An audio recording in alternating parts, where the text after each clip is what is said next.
you've probably noticed them. I find them helpful on road trips. Especially when you're commuting. Blue signs, they tell us what's at your next exit. Restaurants, hotels, gas stations. These companies pay a pretty penny to get this kind of advertising.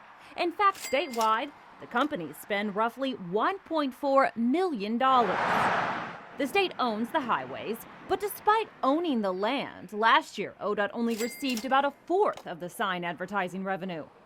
Last year, ODOT received just over $358,000. That doesn't seem right to me. It's a lot of work. The 2 News investigators sat down with the Oklahoma Department of Transportation to ask why it received just 25% of the $1.4 million.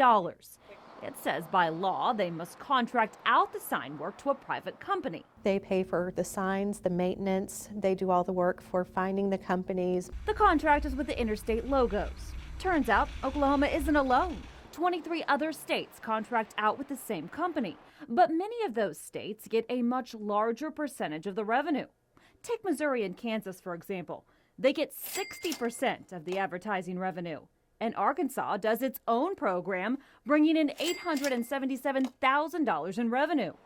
Taxpayers want to see Oklahoma get those kind of percentages. I think we need to negotiate better. Well, then they're just giving away money. Is ODOT doing enough to try to get more revenue in addition to that 35%?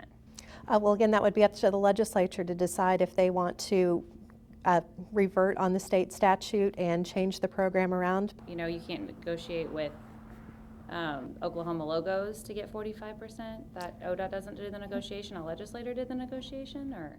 Well, certainly we have been very successful in doing the negotiations. State law says ODOT must receive at least 10% of the profit.